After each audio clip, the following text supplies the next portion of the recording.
Hello बच्चों, उम्मीद है आप बहुत ही अच्छे होंगे और नीट की प्रिपरेशन ज़बरदस्त तरीके से कर रहे होंगे और करनी भी चाहिए क्योंकि यह है आपके कैरियर का सवाल। आपको नीट की प्रिपरेशन में, नीट फिजिक्स में मैं सपोर्ट करने के लिए मैंने क्लास 11th की फिजिक्स पूरी कंप्लीट कर दी है और मैं क्लास 12th की फिजिक्स स्पेशली डिज़ाइन जो वीडियोस हैं नीट के लिए बना रहा हूं। आज हम लोग चैप्टर नंबर 3 की शुरुआत करेंगे, करंट इलेक्ट्रिसिटी की। इसको 5 पार्ट में तोड़ा है।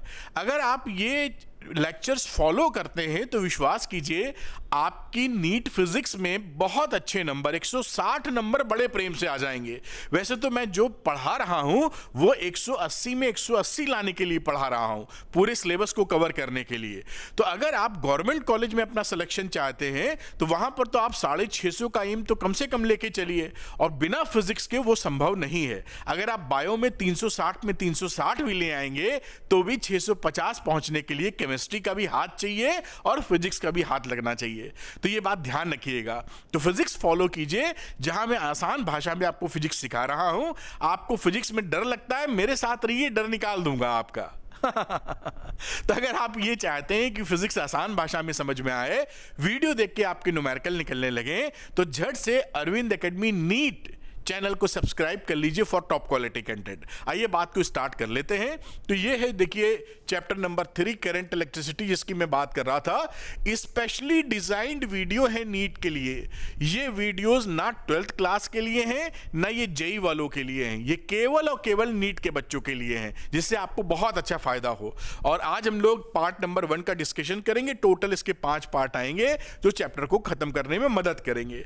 आपकी आसानी के लिए मैंने क्या किया है, ऑल वीडियो लाइब्रेरी एक जगह दे दी है, यानी सारे जो फुल कोर्स मैं कवर कर रहा हूं नीट के अकॉर्डिंग, वो टॉपिक के साथ, चैप्टर के साथ आपके सामने है। क्लिक करके वीडियो देख सकते हैं। जैसे कि ये देखिए, ये ऑल वीडियो लाइब्रेरी है नीट क्लास 11। यहां पर जिस भी चैप्टर का जो भी टॉपिक देखना है, प्ले पर बटन दबाएंगे तो वो टॉपिक आपका वो खुल जाएगा वीडियो, और देख सकते हैं। इसी तरह देखिए, नीट 11th फिजिक्स है, यहां पर नीट 12th फिजिक्स है, यहां पर आपको 12th क्लास की फिजिक्स के वीडियोस मिलेंगे जो स्पेशली डिजाइंड वीडियो हैं नीट के लिए। अब ये ऑल वीडियो लाइब्रेरी आपको मिलेगी कैसे? तो उसके लिए आप अरविंद एकेडमी के होम पेज पे चले जाएं। देखिए, मोबाइल वर्जन है और इसमें यहां देखिए एक लिंक लगा हुआ है। इस लिंक को आप क्लिक कर दें। जैसे ही क्लिक करेंगे, पहले वाले में देखिए ऑल वीडियो लाइब्रेरी को क्लिक करते ही एक बार इसको और क्लिक करेंगे और ऑल वीडियो लाइब्रेरी खुल जाएगी। अपनी इच्छा अनुसार वीडियो देख सकते हैं। तो एक तो तरीका है होम पेज से जाने का। दूसरा तरीका मैं क्या करूंगा, डिस्क्रिप्शन में भी इसका लिंक लगा दूंगा, जिससे आपको अगर इसी के बाद कोई और वीडियो देखना चाहते हैं तो डिस्क्रिप्शन में जाके भी क्लिक करके आप वो लाइब्रेरी खोलकर वहां पर बातचीत कर सकते हैं, देख सकते हैं। तो डिस्क्रिप्शन में भी मिल जाएगा। इन दोनों तरीकों से आप वीडियो लाइब्रेरी में जा सकते हैं। वीडियो लाइब्रेरी में जाने से, वहां से देखने से आपको फायदा क्या होगा? फायदा ये होगा कि कोई टाइम वेस्टिंग नहीं है, इजी एक्सेस है, और मैं इन वीडियोस में टाइम स्टैम्प भी लगा रहा हूं। तो अगर आप किसी चैप्टर के किसी टॉपिक पे जाते हैं, स्पेसिफिक टॉपिक को पढ़ना है, तो टाइम स्टैम्प देखकर क्लिक करेंगे तो 2, 4, 5 मिनट में वो बातें क्लियर भी हो जाएंगी।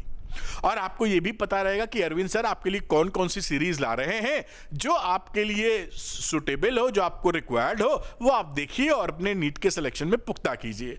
अब आगे की बात करते हैं कि कुछ बच्चे ये चाहते हैं कि उनको पीडीएफ इसका मिल जाए। तो Arvind academy NEET Telegram channel को आप ज्वाइन कर लीजिए, जो यहां पर दिया है, लिंक डिस्क्रिप्शन में है। तो ज्वाइन कर लेंगे, वहां पर मैं इसका पीडीएफ अपलोड कर दूंगा, जिससे आपको नोट्स बनाने में आसानी होगी।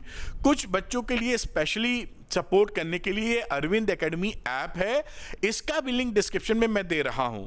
क्लिक करके डाउनलोड कर लें। इसके स्टोर सेक्शन में जाएं, वहां कहीं नीट के लिए सपोर्टिव मटेरियल आपको मिलेंगे जो नीट की जर्नी को आपको आसान कर देंगे। यही नहीं, नीट में सिलेक्शन को लगभग पुख्ता कर देंगे, सरल कर देंगे इस जर्नी को। आपके डॉक्टर बनने का सपना पूरा कराने में मदद कर सकते हैं। तो वो चीजें लेकर, वो मटेरियल लेकर आप नीट की जर्नी को आसान कर सकते हैं। चलिए बात शुरू कर लेते हैं, जिस वजह से ये वीडियो बन रहा है आज के लेक्चर के लिए। तो शुरुआत हो जाती है, देखिए, इलेक्ट्रिक करंट से। और इलेक्ट्रिक करंट आप जानते ही हैं क्या होती है, मतलब जानने का मतलब ये बेसिक चीज है कि charge flowing, rate of flow of charge, Q/T को आप I बोला करते हैं। I क्या है? करंट। Q क्या है? चार्ज, T है टाइम। तो rate of flow of charge is known as electric current. तो इतनी सी बात है जो आप जानते हैं। और यहां Q की वैल्यू आप पहले पढ़ चुके हैं चैप्टर नंबर 1 में, क्वांटाइजेशन का प्रिंसिपल। तो Q is equal to NE के बराबर होता है। तो I को आप क्या लिख सकते हैं? I को आप लिख सकते हो NE/T, और जहां पर जैसी रिक्वायरमेंट हो वैसा इस्तेमाल किया जा सकता है अकॉर्डिंग टू द क्वेश्चन। अगली बात देखते हैं। देखिए, जो इलेक्ट्रिक करंट होती है ये दो तरह की होती है। दो तरह की मतलब हमारे रिक्वायरमेंट दो तरह की पड़ी, इसलिए दो तरह की बात कर रहे हैं। एक है एवरेज करंट। एवरेज करंट क्या होती है? ये देखिए पहली वाली, इसमें अगर delta Q charge delta T time के लिए कहीं पर फ्लो हुआ है, delta Q charge delta T time के लिए फ्लो हुआ है, तो एवरेज करंट की वैल्यू सिंपल आप लिख देते हैं डेल्टा Q/डेल्टा T। This is the average current. दूसरी करंट होती है इंस्टेंटेनियस करंट। इंस्टेंटेनियस करंट का मतलब होता है किसी क्षण क्या करंट है, मान लीजिए करंट बदल रही है बार बार, तो उसका एवरेज कैसे निकालेंगे? बहुत मतलब फिर इंटीग्रेशन वगैरह करना पड़ जाएगा। तो यहां पर हम लोग किसी क्षण पर जब करंट निकालने की बात करते हैं तो वहां पर ये जो डेल्टा T था इसकी लिमिटिंग वैल्यू लेते हैं टेंडिंग टू 0। हमेशा आप पूरी फिजिक्स में, मैथ्स में ऐसे ही काम करते हैं। तो मैथ्स का तो छोड़ ही दीजिए, फिजिक्स में ही जरूरत पड़ती है। तो हम लोग क्या करते हैं, जब डेल्टा T को डेल्टा T ही लिख देते हैं, जब डेल्टा T को हम टेंडिंग टू 0 कर देते हैं तो ये बन जाता है डेल्टा T तब्दील हो जाता है किसमें? dt के अंदर। समझ रहे हैं? डेल्टा T का मतलब होता है एक टाइम पीरियड, और dt का मतलब होता है बहुत ही छोटा टाइम पीरियड जिसके बीच का समय इतना कम है कि केवल आप सोच सकते हैं टेंडिंग टू 0, उसको देख नहीं सकते हैं, बना नहीं सकते हैं। यही लिमिटिंग प्रोसेस है। तो उस समय आपकी कहानी क्या बन जाती है? सिंपल इंस्टेंटेनियस करंट में I की वैल्यू हो जाती है I इंस्टेंटेनियस। लिमिट लगा देते हैं, ये थ्योरेटिकली समझ लीजिए, बाकी इसका जरूरत तो आपको पड़ेगा नहीं। डेल्टा Q/डेल्टा T, और इसी चीज को आप dQ/dt बोल देते हैं।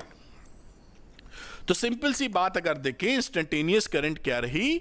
dQ/dt, और जहां जैसी रिक्वायरमेंट आएगी हम उसको सवाल के हिसाब से बातों को समझते चले जाएंगे। तो ये बात आप समझ गए होंगे कि इलेक्ट्रिक करंट दो तरह की हो गई, एवरेज करंट और साहब दूसरी वाली इंस्टेंटेनियस करंट, किसी क्षण कितनी करंट है। ठीक है, क्षण का मतलब समझते ना, क्षण ही याद आ रहा, किसी इंस्टेंट पर इंग्लिश में, हिंदी में किसी क्षण, किसी पल तो important points about electric current देखिए स्केलर क्वांटिटी होती है, ये आपको पता होगा ऐसी उम्मीद कर रहा हूं, जबकि ये इंटरेस्टिंग फैक्ट है, लेकिन मैं इसमें ज्यादा गहराई में नहीं जा रहा हूं। इसके बाद मैग्नीट्यूड डायरेक्शन दोनों होता है। इसके पास आप लिखते हैं 2 एम्पियर की करंट इस डायरेक्शन में फ्लो कर रही है, मैग्नीट्यूड डायरेक्शन दोनों होता है, फिर भी ये स्केलर क्यों है बताओ? तो उम्मीद है आपको मालूम होगा, आप भूल गए तो मैं याद दिला देता हूं कि किसी भी क्वांटिटी को वेक्टर क्वांटिटी होने के लिए 3 चीजों की जरूरत पड़ जाती है। अभी हम लोग नॉर्मली बात करते हैं केवल मैग्नीट्यूड डायरेक्शन की, तो मैग्नीट्यूड हो, डायरेक्शन हो, और साथ में वेक्टर लॉ को फॉलो करे। इलेक्ट्रॉनिक करंट, जो इलेक्ट्रिक करंट होती है वो वेक्टर लॉ को फॉलो नहीं करती, इसलिए ये स्केलर क्वांटिटी होती है। ठीक है, और इसकी यूनिट बात करें, SI यूनिट होती है बेटा एम्पियर, CGS यूनिट इसकी है EMU, या इसको हम लोग वॉट भी बोलते हैं, या AB एम्पियर, जो रिलेशनशिप लिखी है आप समझ सकते हैं। अब बात करते हैं कि साहब 1 एम्पियर किसको कहोगे? तो 1 सेकंड में अगर 1 कूलाम चार्ज फ्लो कर जाए तो करंट की वैल्यू 1 एम्पियर कही जाती है। बस, जब हमेशा 111 1 सेकंड में 1 कूलाम चार्ज फ्लो करे तो करंट की वैल्यू कितनी है SI सिस्टम में? 1 एम्पियर के बराबर। बात हो गई खत्म। आगे चलते हैं।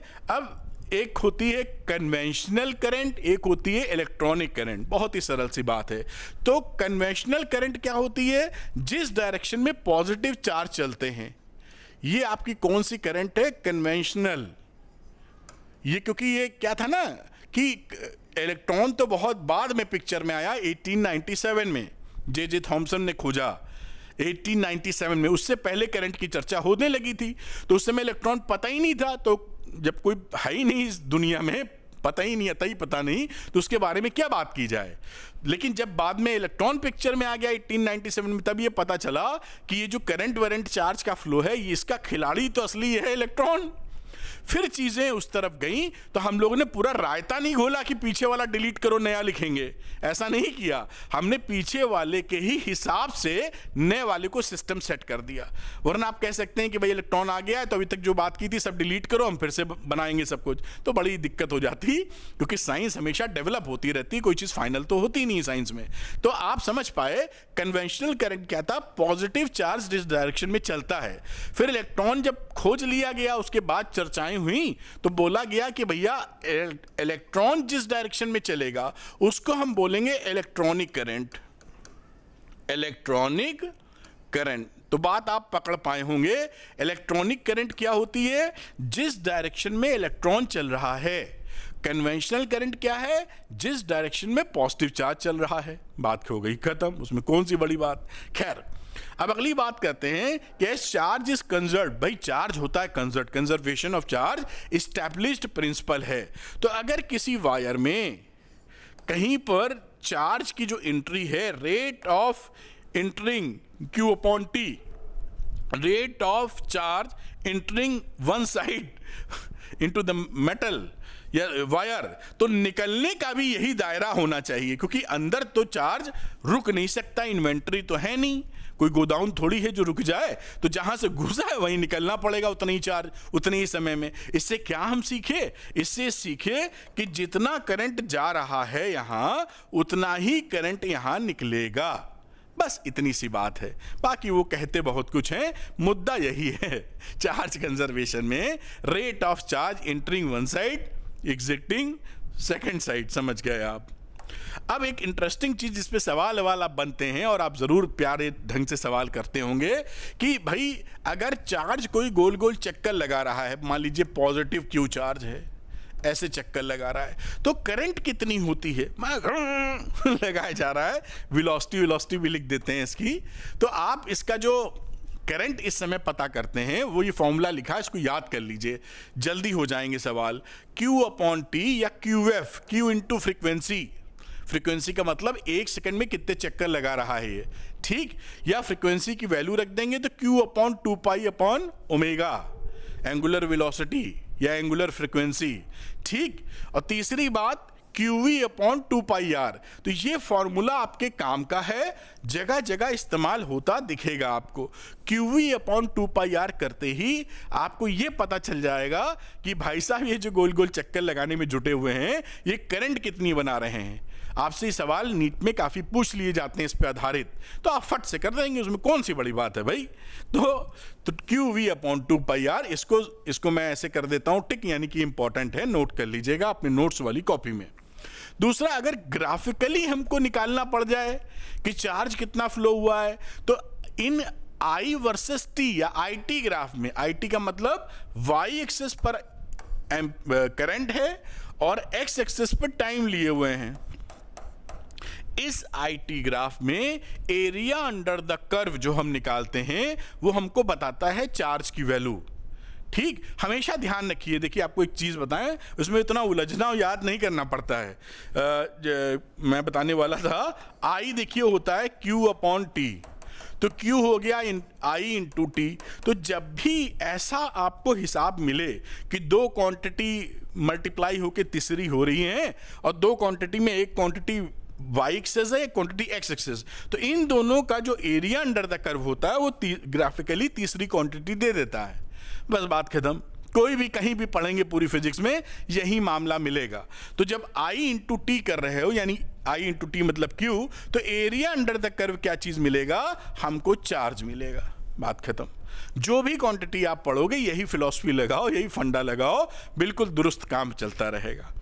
तो अगर दो फिजिकल क्वांटिटी का मल्टीप्लिकेशन कोई तीसरी फिजिकल क्वांटिटी निकल रही है तो उनमें जो कर्व बनता है एरिया अंडर द कर्व लो तीसरी क्वांटिटी के बराबर हो जाएगा। तो IT ग्राफ के अंदर चार्ज निकालना हो तो एरिया अंडर द कर्व निकाल लेते हैं। अगर ये मान लीजिए T2 T1 के बीच में हमने एरिया निकाला तो T2 T1 के बीच में कितना चार्ज फ्लो किया है आप फट से निकाल सकते हैं through graph with the help of graph.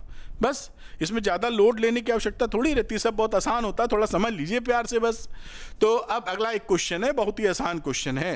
How many electrons pass through a bulb in 1 minute, 1 minute का मतलब होता है 60 second, if the current is 400 milliampere, हम जानते हैं जो Q की वैल्यू होती है वो I इंटू टी होती है, हमें पता है 400 मिली एम्पियर की करंट है, टाइम है बेटा 60 सेकेंड, मल्टीप्लाई कर दिया इसको, इतना कूलाम आ गया।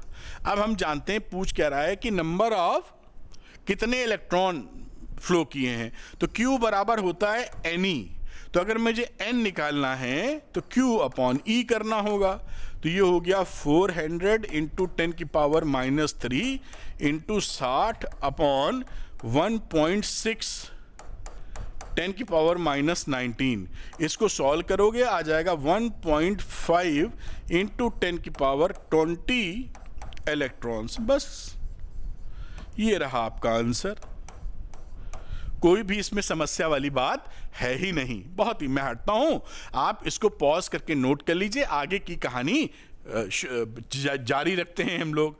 तो मेरे ख्याल से आपने पॉज करके नोट कर लिया होगा। नेक्स्ट क्वेश्चन फिर आगे लेते हैं, ये रहा अगला क्वेश्चन आपके लिए। इसमें भी देखिए क्या लिखा है, the current in a wire varies with time according to the relation. ये करंट का रिलेशन है, ये जो ब्रैकेट में लिखा है ना, ये यूनिट लिखी है बेटा, ये कोई वेरिएबल या कांस्टेंट ना ट्रीट कर लेना। जैसे ये 3 लिखा है तो एम्पियर, और यहाँ 2 लिखा है तो एम्पियर पर सेकेंड, ये सेकेंड वाला इस टी से कट जाएगा तो एम्पियर में एम्पियर जुड़ के आ जाएगा। एक ही डायमेंशन की चीजें तो जुड़ती हैं, करंट में करंट वाली चीजें जुड़ेंगी। तो ये बेसिकली ये जो रिलेशन है ना, ये है विथआउट यूनिट लिखें तो। कई बच्चे कंफ्यूज हो जाते हैं, तो मैंने कहा बता दें आपको, तो ये ध्यान रखिएगा। खैर चलिए, तो अब पूछ क्या रहा है इस रिलेशन के तहत, how many coulombs of charge pass through a cross section of wire in the time interval between t is equal to 0 to t is equal to 4 second. कितना चार्ज इसमें फ्लो कर गया है 0 से लेकर 4 सेकंड के बीच में। अब देखिए बहुत ही आसानी से सवाल हो जाएगा, एकदम नहीं घबराना आपको। आप जानते हैं कि चार्ज फ्लो के लिए हम रिलेशन बनाते हैं, I का मतलब होता है dq upon dt, instantaneous current, ठीक। अब dq का मतलब क्या हो गया, I इंटू dt, भाई dt को मल्टीप्लाई कर दो I से। अब इसके बाद हम इसको कर देंगे दोनों साइड इंटीग्रेट और टोटल चार्ज निकल आएगा। अब इसी रिलेशन को अगर हम देखें तो इस रिलेशन में हम क्या कर रहे हैं, चार्ज के लिए इंटीग्रेशन 0 टू q, और इधर टाइम के रेस्पेक्ट में इंटीग्रेशन 0 से लेकर 4 सेकंड तक। अब ये तो वैल्यू आ जाएगी q, और यहां 0 टू 4, I की जगह ये रिलेशन 3 + 2t इंटू dt, थोड़ा सा मुझे नीचे जाना होगा ये तो अब देखिए Q की वैल्यू कितनी, इसको इंटीग्रेट कर दीजिए।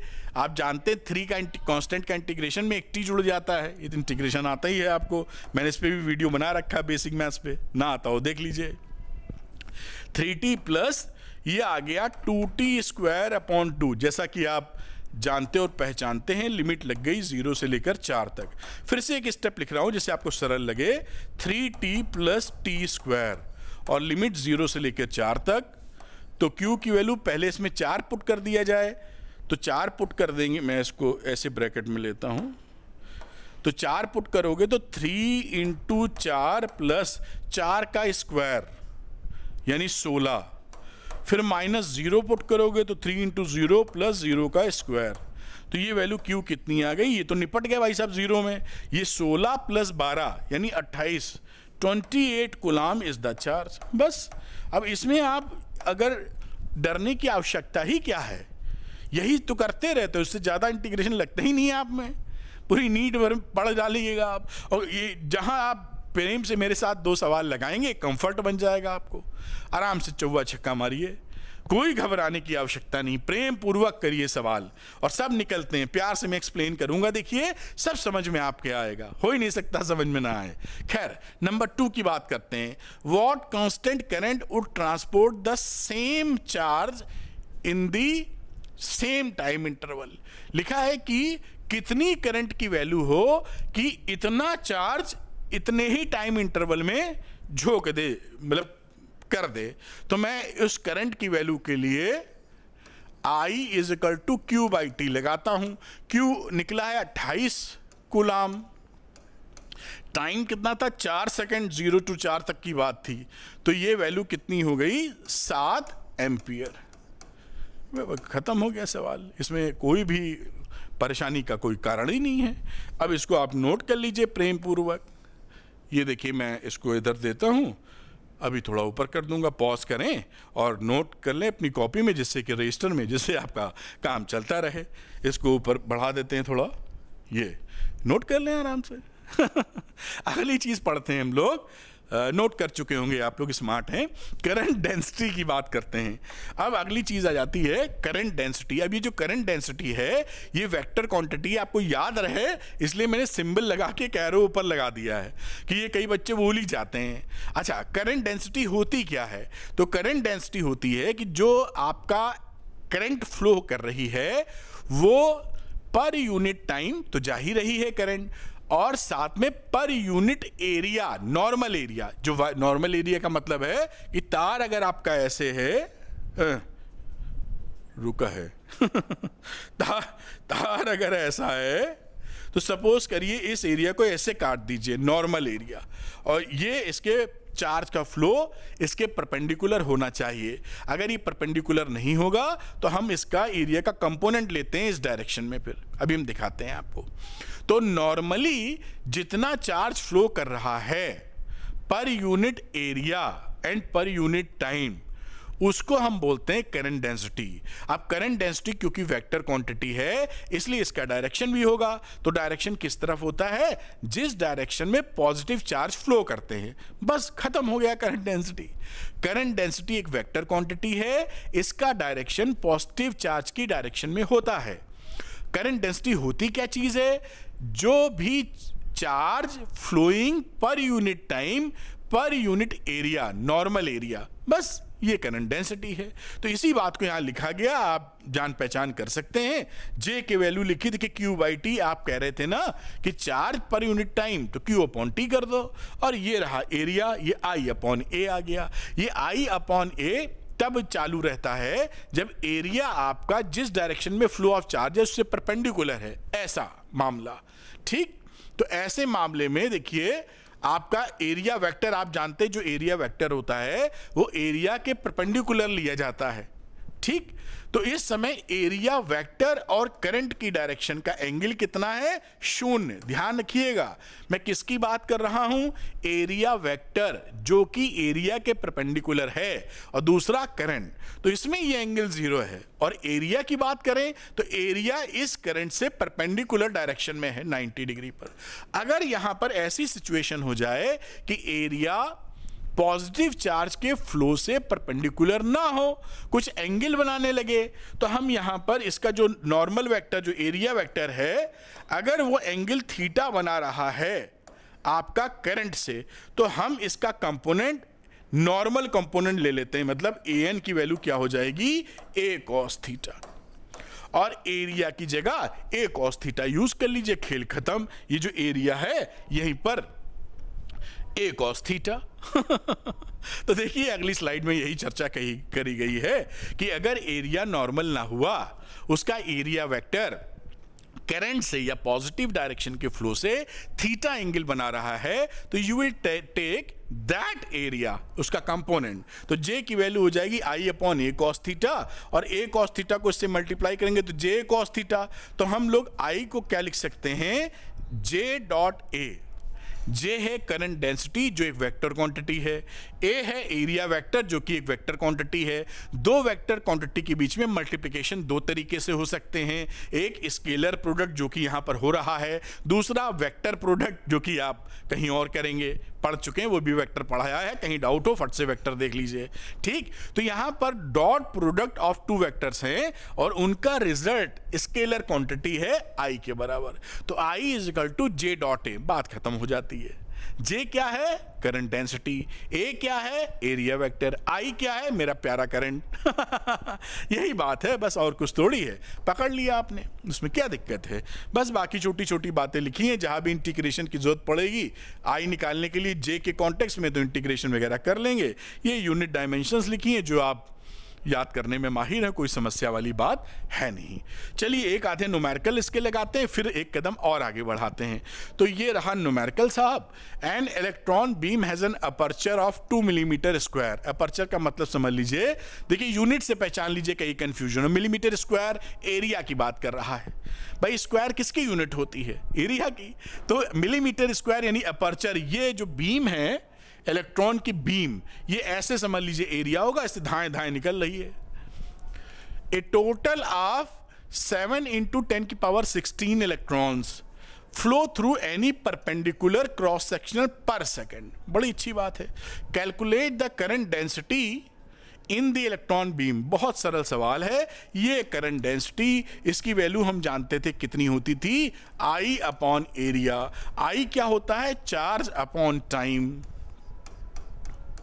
Upon area. चार्ज क्या होता है? NE upon T into A। ये फॉर्मूला हमारे साथ में आ गया है और पूछ रहा है करंट डेंसिटी J निकालने का है। इसी वैल्यू में पुट कर दीजिए। N कितना है? इतनी, ये इतने इलेक्ट्रॉन, 7 × 10⁻16। एक इलेक्ट्रॉन पे चार्ज कितना होता है हमको मालूम है, 1.6 10⁻−19 कूलाम। टाइम कितना है? तो टाइम के लिए कहाँ गया, पर सेकंड की बात कर रहा था, तो 1 हो गया टाइम। एरिया कितना? 2 मिलीमीटर स्क्वायर, तो 2 × मीटर, SI सिस्टम में चेंज कर लीजिए मीटर स्क्वायर में, तो 2 × 10⁻6 हो गया। अब इसको निपटा मारिए और ये वैल्यू आ जाएगी 5.6 × 10⁻3 एम्पियर पर मीटर स्क्वायर। और ये देखिए आपका आंसर आ गया। बहुत ही ज़्यादा सरल बच्चों वाला सवाल। इसको आप पॉज करके नोट करिए, आगे की चर्चाएं जारी रहेंगी। बहुत आसानी से आप समझ रहे हैं, आप पॉज करके नोट कर चुके होंगे। अगली बात करते हैं कि भाई जो कंडक्टर्स होते हैं उनमें इलेक्ट्रिक करंट कैसे फ्लो होती है। तो आपने बड़े 1-2 साल से पढ़ ही रहे हैं कि कंडक्टर में जो करंट फ्लो होती है उसकी रिस्पॉन्सिबिलिटी फ्री इलेक्ट्रॉन पे होती है। अब ये महाशय फ्री इलेक्ट्रॉन कौन है, तो ये समझ लेते हैं। देखिए होता क्या है, एटम में न्यूक्लियस होता है, और आप लोग तो खिलाड़ी हैं, जानते ही हैं, बहुत सारे ऑर्बिट्स होते हैं। तो मैं चलिए एक और बना देते हैं। तो ये जो पास वाले इलेक्ट्रॉन है, जो क्लोज है न्यूक्लियस से, वो तो बड़ी फर्मली स्ट्रांगली बाउंड होते हैं। न्यूक्लियस खींच रहा होता है इलेक्ट्रोस्टैटिक फोर्स के द्वारा, जो इलेक्ट्रिक फोर्सेस होते हैं। लेकिन जो दूर इलेक्ट्रॉन होते हैं आउटर ऑर्बिट में, वो बहुत ही मजबूत क्लोजली बाउंड नहीं होते, स्ट्रांगली बाउंड नहीं होते। तो इनको हम आसानी से निकाल सकते हैं, घिसेंगे निकल आएंगे कुछ उसमें से टूट के। केवल यही नहीं, ये इतने बदमाशी करते हैं, लूजली बाउंड होते हैं, कि खुद ही इनको छोड़ देते हैं और हॉपिंग करने लगते हैं। हॉपिंग करने का मतलब जो एटम के बीच का स्पेस है वहां टहलते रहते हैं। कंडक्टर के अंदर ही, बाहर नहीं जा सकते, ये उसी के अंदर ही। जैसे कोई लड़का है मान लीजिए, उसकी बैठने की आदत नहीं है, घूमने की आदत पड़ गई है। तो घूमने की आदत पड़ जाएगी तो बैठने भी पड़ेगा, तो आधे घंटे में खड़ा हो जाएगा कि एक चक्कर लगा के पापा आ रहे हैं, मम्मी आ रहे हैं। क्योंकि फ्री इलेक्ट्रॉन के माफिक चल रहा है वो, कि भाई उसकी एनर्जी इतनी ज़्यादा है कि थोड़ा उसको टहलाई चाहिए। एनीवे, आप समझ गए होंगे मेरी बात। तो ये खुद भी इनको छोड़ देते हैं, क्योंकि इनकी एनर्जी लूजली बाउंड होते हैं न्यूक्लियस से, तो ये छोड़ देते हैं और उसी कंडक्टर में टहल रहे होते हैं। तो ये कहलाते हैं फ्री इलेक्ट्रॉन्स। अब ये जब हम इनके ऊपर इलेक्ट्रिक फील्ड लगाते हैं, तो इलेक्ट्रिक फील्ड लगने की वजह से इन पे फोर्स लगता है अपोजिट डायरेक्शन में इलेक्ट्रिक फील्ड के, और इसकी वजह से चलने लगते हैं, तो एनर्जी कैरी करने लगते हैं ले देके, और ये यही रिस्पॉन्सिबल होते हैं कंडक्टर में करंट फ्लो करने के लिए। तो फ्री इलेक्ट्रॉन कौन है समझ गए होंगे आप, जो लूजली बाउंड रहते हैं। बाकी कंडक्शन करंट को इसी से समझाया जाता है। खैर आप पूरी बात समझ गए होंगे, इतनी ही काफ़ी है समझने के लिए। ये जो इसमें फ्री इलेक्ट्रॉनों की संख्या कितनी होती है, बहु मात्रा में मिलते हैं। पर मीटर क्यूब बात करें तो 10⁻29 ये इनकी डेंसिटी होती है, कह लीजिए। कितना नंबर है? 10⁻29 ह्यूज नंबर है पर मीटर क्यूब। तो बहुत कंडक्टर के पास बहुत फ्री इलेक्ट्रॉन होते हैं, और सबसे अच्छा कंडक्टर कह लीजिए तो silver is a very very good conductor. लेकिन अब चांदी के तार तो नहीं बनाए जा सकते, मतलब आप सोचे कंडक्टर बढ़िया है, तो भाई ऐसा करो, घर में जो वायर लगते हैं, अब आपने ध्यान दिया नहीं दिया है, घर में जो वायर लगता है ना, अगर अच्छी क्वालिटी का लगवा रहे हैं, अपना घर है तो अच्छी क्वालिटी का ही लगवाएंगे, तो कॉपर वायर लगवाया जाता है। कभी आपने ना देखा हो, कोई तार दांत से छील के देखिए, दांत नहीं टूटेंगे आपके, ऐसी कोई दिक्कत नहीं। तो उसमें पतले पतले आपको वायर्स मिलेंगे कॉपर के। एल्युमिनियम के भी वायर्स आते हैं, वो सस्ते आते हैं, मेल्टिंग पॉइंट कम होता, जल जाते हैं जल्दी, इसलिए नॉर्मल लोग नहीं लगवाते। बाकी ठेकेदार वगैरह कॉन्ट्रैक्टर लोग गड़बड़ी करें तो करें, नॉर्मली वो कॉपर लगाते हैं जिससे थोड़ा बढ़िया हिसाब रहे। अब कंडक्शन के लिए, लेकिन सिल्वर तो और शानदार है, लेकिन सिल्वर बहुत महंगा पड़ेगा। और यहाँ तो हिंदुस्तान में मौका मिले तो तार चोरी फट से हो जाती है, कहीं मौका मिला तार ही उखाड़ लेगा, चांदी है। लेकिन आप जो वो देखते होंगे ना सोलर पैनल, उसमें ना ये जो वायर्स होते हैं उनमें जो जुड़ाई होती है वहां पर सिल्वर इस्तेमाल किया जाता है। अच्छे सोलर पैनल की बात कर रहे हैं, क्योंकि सोलर पैनल में क्या होता है, धूप से बिजली बनाते हैं, तो धूप से बिजली बनती ही कम है, वहां ड्यू टू रेजिस्टेंस वेस्ट करते हैं हम, ये और परेशानी का कारण, तो वहां पर सिल्वर का इस्तेमाल किया जाता है कई जगह। तो इसलिए सोलर पैनल थोड़े महंगे होते हैं। टेक्नोलॉजी डेवलप हो रही है, धीरे धीरे डेवलप हो जाएगी तो और अच्छी बात हो जाएगी। तो मेरे कहने का ये मतलब था कि silver is a very good conductor. बाकी तो बातें बहुत हैं और आपको समझने और सुनने और मुझे सुनाने मजा आएगा, लेकिन हम लोग स्टिक रहते हैं अपने सिलेबस से और टू द टारगेट की तरफ बढ़ते हैं। तो ये बात आप समझ गए कि silver is the very good conductor. बाकी उसके बाद जो कंडक्टर आते हैं और जिनमें फ्री इलेक्ट्रॉन मौजूद नहीं होते साहब, उनको वो उनमें फिजिकल मूवमेंट ऑफ चार्ज नहीं होता, चार्ज चलते नहीं है, फिर इलेक्ट्रॉन है ही नहीं, तो वो कहलाते हैं इंसुलेटर्स। इंसुलेटर में क्या है कि कोई भी इलेक्ट्रिक फील्ड लगा देंगे, चार्ज फ्लो नहीं करेंगे। कौन होते हैं इंसुलेटर, आप मुझसे अच्छा जानते हैं।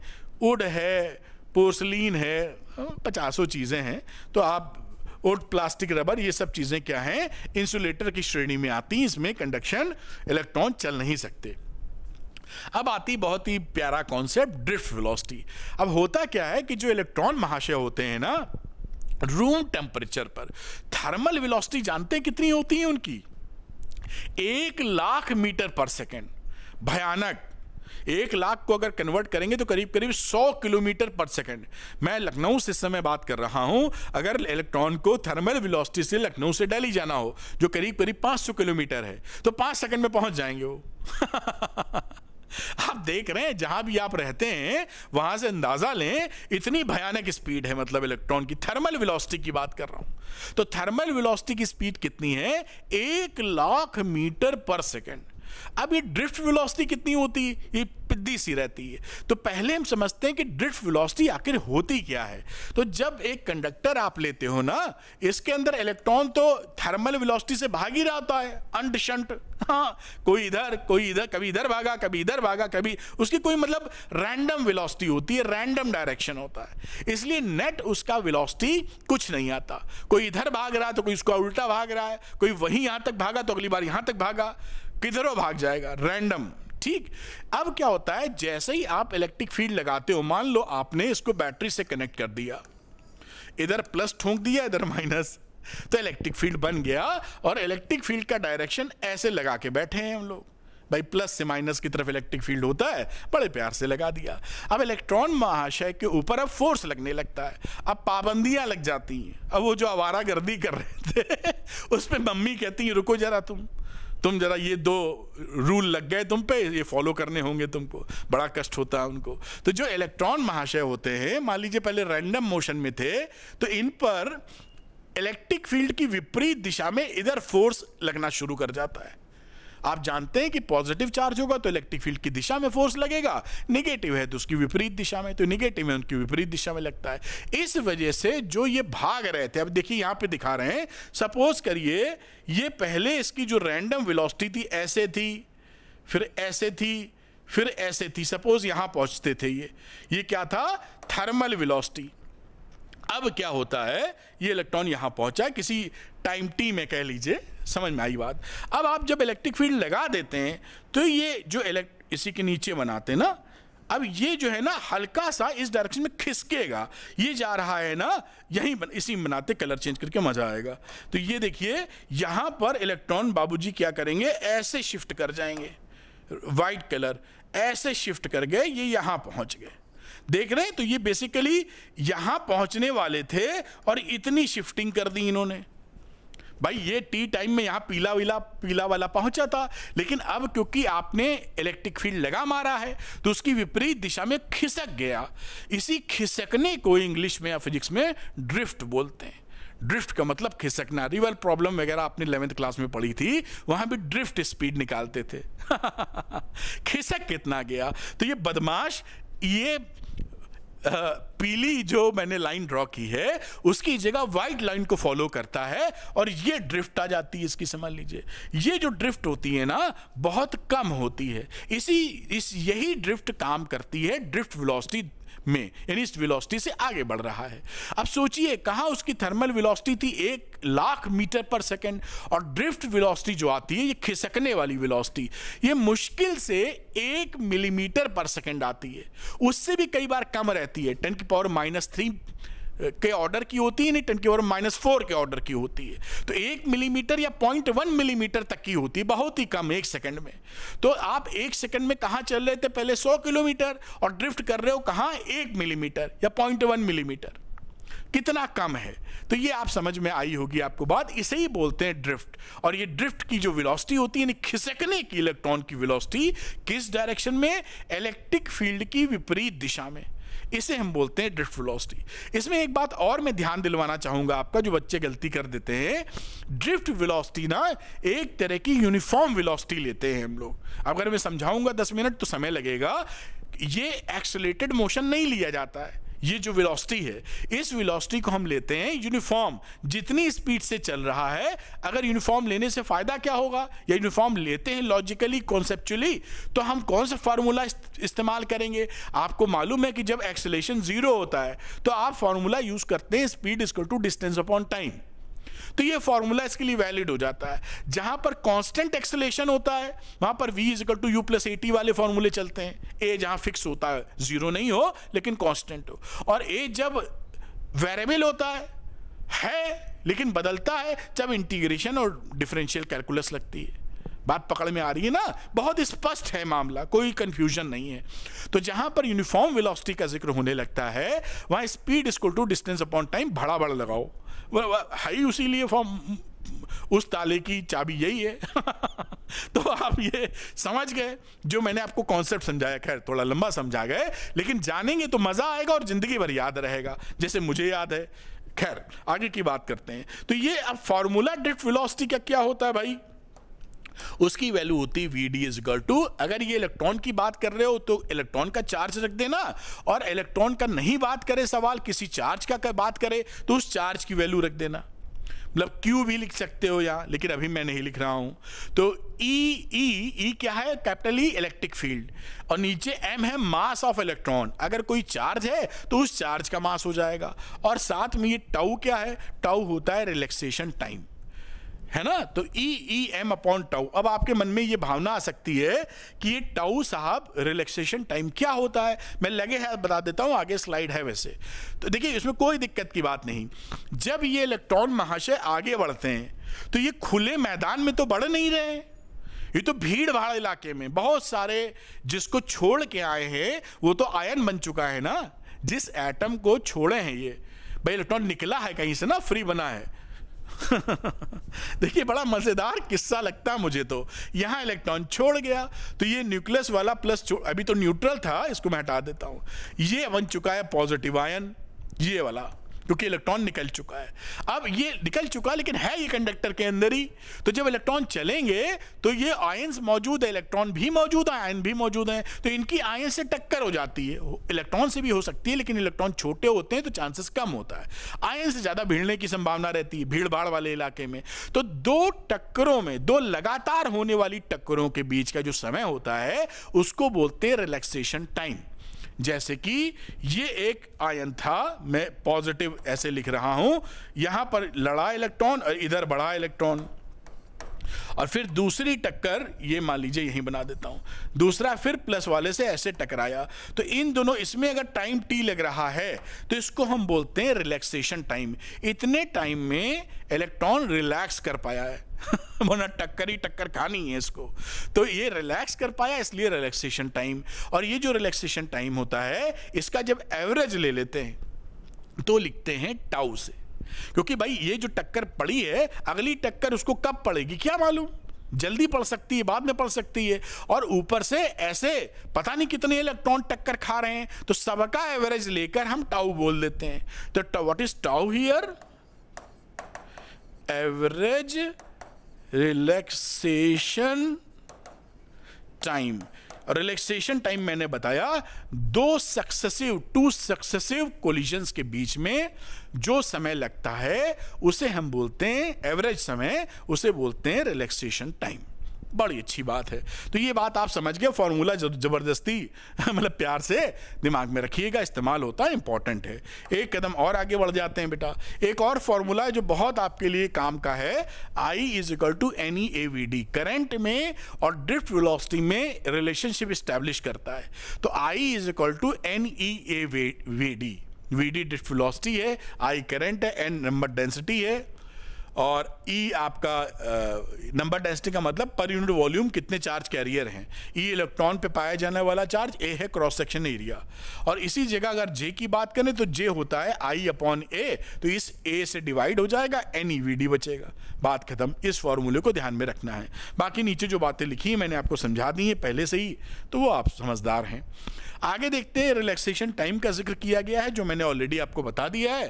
तो ये रिलैक्सेशन टाइम है, ये मीन फ्री पाथ लिखा है। तो मीन फ्री पाथ का वही मतलब होता है कि दो टक्करों के बीच में जो पाथ मिला है, दिस इज लैम्डा, इसे बोलते हैं मीन फ्री पाथ। मीन क्यों बोल रहे हैं? क्योंकि ये एक का फ्री पाथ है, सबका एवरेज ले लेंगे तो मीन। भाई कभी ये पाथ छोटा हो सकता है, कभी ये पाथ बड़ा हो सकता है, कौन जाने कब टक्कर होने वाली है, ये साइंस भी नहीं पता कर पाई। बोलती है एट रैंडम टक्कर होती है, इसके बारे में कुछ नहीं पता, कब कौन टकराएगा किससे नहीं मालूम है। तो लेकिन उसका एवरेज निकाला जा सकता है, ठीक है। तो ये हो गया मीन फ्री पाथ और स्पीड इसकी कितनी RMS वेलोसिटी, VRMS। तो ये आपका हो जाता है रिलैक्सेशन टाइम। रिलैक्सेशन टाइम क्या हुआ? वही speed equal to distance upon time, वही वाला फॉर्मूला है, परेशान बिल्कुल ना होइए। Speed equal to distance upon time. अब टाइम तो रिलैक्सेशन टाइम तो टाउ लिख दो, और ये डिस्टेंस कितना, मीन फ्री पाथ, ये स्पीड कितनी थी, VRMS, खत्म। Tau equal to lambda upon VRMS, बस। तो ये हो गया टाउ रिलैक्सेशन टाइम। बाकी मैंने आपको थ्योरी का मामला समझा दिया। अब एक टर्म आता है जिसे बोलते हैं मोबिलिटी, बहुत आसान है ये भी।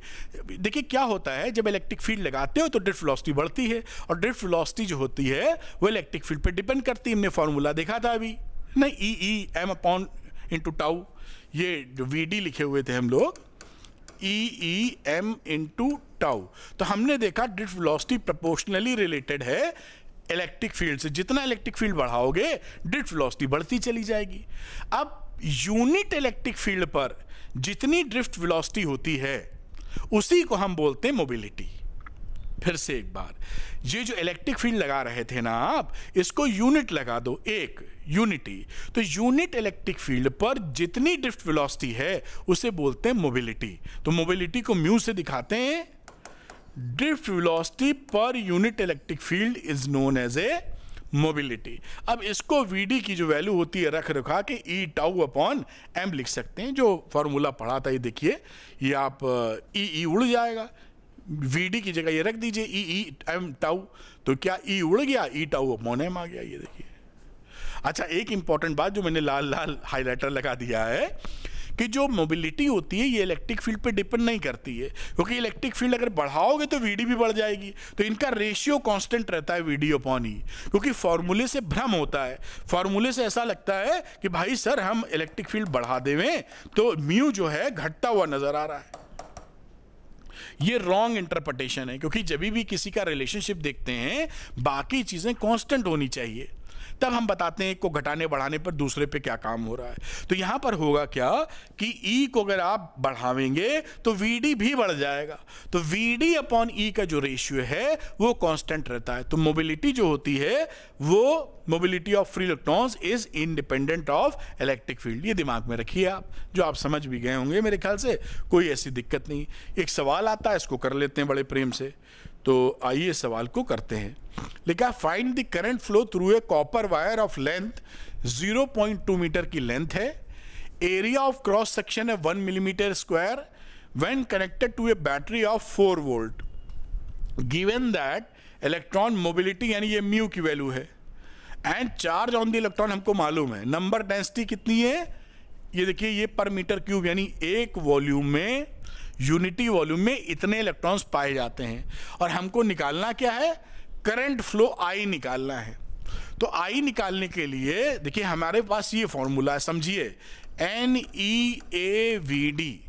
हमको यहाँ काफ़ी N मालूम, E मालूम, A मालूम, VD नहीं पता।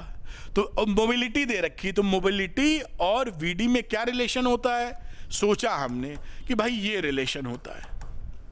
ठीक भाई, अगर हमें मोबिलिटी दे रखी है, इलेक्ट्रिक फील्ड पता चल जाए तो हम ड्रिफ्ट वेलोसिटी निकाल सकते हैं, और ड्रिफ्ट वेलोसिटी निकलते ही फॉर्मूले में पुट कर देंगे, खेल खत्म हो जाएगा। तो आइए निकाल लेते हैं VD की वैल्यू। इसके लिए पहले इलेक्ट्रिक फील्ड चाहिए, और इलेक्ट्रिक फील्ड किसके बराबर होता है, जितना पोटेंशियल अप्लाई किए अपॉन L। पोटेंशियल किए थे 4 वोल्ट की बैटरी लगा के रखे हो, और कितना लंबा लेंथ है 0.2 मीटर, तो ये इलेक्ट्रिक फील्ड कितना बन गया, 20 वोल्ट पर मीटर। ये इलेक्ट्रिक फील्ड आ गया। अब देखिए VD निकाल लो यहां से, तो VD की वैल्यू जैसा मैंने आपको अभी समझाया, यहां म्यू इंटू E लिखेंगे। म्यू है मोबिलिटी 4.5 वाला, इंटू इलेक्ट्रिक फील्ड यानी कि 20, मल्टीप्लाई करेंगे आ जाएगा 9 इंटू 10⁻⁻5 मीटर पर सेकेंड। ये आ गई ड्रिफ्ट वेलोसिटी। अब करंट की वैल्यू निकालनी है तो बहुत ही आराम से I = NEAVD लगा सकते हो। तो N की वैल्यू कितनी है, 8.5 इंटू 10⁻28, इलेक्ट्रॉन पे चार्ज -19, एरिया क्रॉस सेक्शन कहीं दिया था 1 मिलीमीटर स्क्वायर, तो 1 इंटू 10⁻⁻6, और साथ में VD 9 इंटू 10⁻⁻5। अब इसको मल्टीप्लाई कर डालेंगे, वैल्यू मिलेगी 1.224 एम्पियर, और ये देखिए आपका रिजल्ट आ गया। तो इस तरह सवाल अगर सोच के करेंगे भाई हमें ये है कैसे होता है, तो शुरुआती दौर में ये आपको ध्यान देना पड़ता है। जहां थोड़ी सी प्रैक्टिस आपकी हो जाएगी, ये न्यूमेरिकल चुटकियों में निकलते हैं। हाँ, शुरू में अगर आपके न्यूमेरिकल नहीं निकलते तो इट विल टेक सट, हड़बड़ाइए नहीं कि सर 1 हफ्ता हो गया नहीं निकल रहे हैं। कई बच्चे तो 2 ही दिन में परेशान हो जाते हैं, 1 ही दिन में कहो हो जाए। कोई चीज नहीं आ रही है तो आप भी कहते हैं, देखिए बड़े बड़े रिसर्चर बता गए हैं कि हैबिट फॉर्मिंग के लिए कम से कम 21 दिन का वक्त लगता है किताब की भाषा में। नॉर्मल हम लोग जैसे इंसान है तो महीना खाड़ आराम से लग जाता है, तो अपने को महीना भर तो दीजिए, कम से कम 30 डेज तो दीजिए कि प्रैक्टिस कर रहे हैं किसी चीज को सीखने की। और मान लीजिए 1 दिन 2 दिन 4 दिन 6 दिन नहीं आया तो घबराइए नहीं। पढ़ाई में क्या होता है, स्प्रिंग सिस्टम काम करता है। मतलब आप जब पढ़ते हैं ना तो ऐसा नहीं है कि आज पढ़ा तो आज हम ज्यादा सीख गए, कल पढ़ाओ तो नहीं और सीखेंगे, लीनियर रिलेशनशिप नहीं है। आप सीखते हैं तो ऐसा समझिए स्प्रिंग की तरह आप नॉलेज को कंप्रेस करते जा रहे हैं। आपको हो सकता है रिजल्ट ना दिखे, 1 दिन नहीं दिखा, 1 हफ्ते नहीं दिखा, 10 दिन नहीं दिखा, 20 दिन नहीं दिखा, 25 दिन नहीं दिखा, लेकिन जब 26वें दिन दिखेगा तो स्प्रिंग की तरह फड़ाक से उछल जाएंगे आप, औरों से झट से आगे हो जाएंगे। आप समझ रहे हैं मेरी बात? तो ऐसा हो सकता है कि 20 दिन 25 दिन आपको फर्क ही ना मालूम पड़े कि सर कर तो रहा हूं, हो नहीं रहा। तो आप लोड ना लें, मौका दें। एकदम से 1 हफ्ते बाद ऐसा रिजल्ट आ सकता है कि और आपका टीचर, आपके दोस्त कहेंगे अरे इससे तो सवाल निकलने लगा, ऐसा अचंभा हो जाएगा। ऐसे ही स्टडीज में ऐसा ही होता है बेटा। तो खैर वापस आते हैं पढ़ाई पर, ध्यान रखिएगा। इसको आप पढ़ लीजिए, मतलब पॉज करके नोट कर लीजिए। अगला एक सवाल जहां तक और है उसको भी करेंगे, फिर आगे की चर्चा जारी रखेंगे। तो आप इसको नोट कर पाए होंगे। नेक्स्ट क्वेश्चन की तरफ चलते हैं, जो कि है क्वेश्चन नंबर जो है, तो लिखा है an aluminium wire of diameter 0.24 centimetre is connected in series. ये देखिए एल्यूमिनियम वायर है और ये थोड़ा मोटा बना देते हैं, इससे एल्युमिनियम वायर है और इसका जो डायमीटर है 0.24 सेंटीमीटर है। ये थोड़ा कनेक्टेड है एक दूसरे वायर से जो कि कॉपर वायर है, जिसका डायमीटर D1 और इसका D2 है 0.16 मीटर। सीरीज में लगा दिया मैंने। The wire carry an electric current 10 ampere. इसकी जो करंट है, देखिए करंट जो फ्लो होती है वो तो दोनों में सेम ही जाएगी नहीं तो फ्लो ही नहीं कर पाएगी, कम ज़्यादा हुआ तो 10 एम्पियर की करंट दोनों में फ्लो कर रही है। पहला पूछा है current density in the aluminium wire. तो एल्युमिनियम वायर में करंट डेंसिटी निकालने की बातचीत है, अभी निकाल लेते हैं। तो पहला पॉइंट लिखते हैं करंट डेंसिटी के लिए हमको I/A की जरूरत है। जैसे ऐसा उल्टा सोच लीजिए, रिवर्स ऑर्डर में, कि करंट डेंसिटी तक पहुंचने के लिए I/A चाहिए। I हमको पता है, A नहीं पता। A निकालने के लिए रेडियस पता चल जाए तो πr² लगा दें, खत्म हो गई बात। अब देखिए एरिया के लिए हमने लिख दिया πr²। पाई की वैल्यू 3.14 और रेडियस डायमीटर की आधी होती है, तो 0.12 SI सिस्टम में 10⁻² का स्क्वायर, और ये वैल्यू हो गई 4.5 × 10⁻⁻6 मीटर स्क्वायर। ये एरिया आ गया। तो यहाँ पे करंट डेंसिटी कितनी आ गई भाई? करंट कितनी थी? 10 एम्पियर थी जहाँ तक, तो 10 एम्पियर अपॉन 4.5 × 10⁻⁻6 कैलकुलेट करेंगे तो आ जाएगा 2.2 × 10⁻6 एम्पियर मीटर पर मीटर स्क्वायर। ये आपका देखिए आंसर आ गया। कोई भी यहाँ परेशानी होगी ही क्यों। और अगली बात कर लेते हैं बेटा ना। अब ये कह रहे हैं drift velocity of electrons in copper wire. तो अब दूसरा पार्ट है VD निकालना है हमको VD हम जब फॉर्मूला देखिए जानते हैं, I = NE/AVD। अब हमें ड्रिफ्ट वेलोसिटी निकालनी है तो I/NE क्या लिख गए, I/NEA लिख देना चाहिए, बात खत्म। कुछ करना ही नहीं पड़ा इसमें, केवल डाटा दिया है, फीड कर देना है आपको। मेरे ख्याल से सब कुछ दे रखा है। तो करंट की वैल्यू थी 10 एम्पियर। N कितना है? N है 8.4 × 10⁻28 इलेक्ट्रॉन पे पाए जाने वाला चार्ज और क्रॉस सेक्शन एरिया। लेकिन अब क्रॉस सेक्शन एरिया किसका है?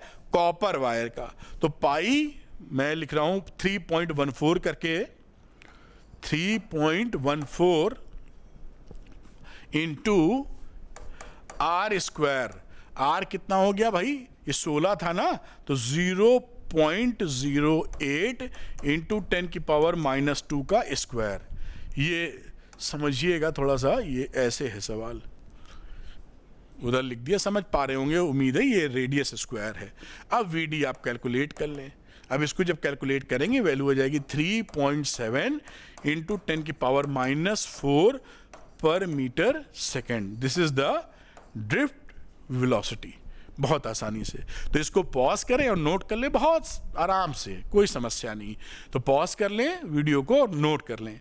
अब जैसा हर वीडियो में मैं कहता हूं कि 3 क्वेश्चन चैलेंज, इसलिए बेटा क्योंकि जो आप वीडियो देखे हैं ना, जब तक सवाल आपके नहीं निकलेंगे तब तक ये समय वेस्ट माना जाएगा, और सवाल आपके निकलेंगे तो ये वेस्टेज की जगह इन्वेस्टमेंट हो जाएगा आपके जीवन के लिए या आपके कैरियर बनाने में, डॉक्टर बनने का जो सपना है।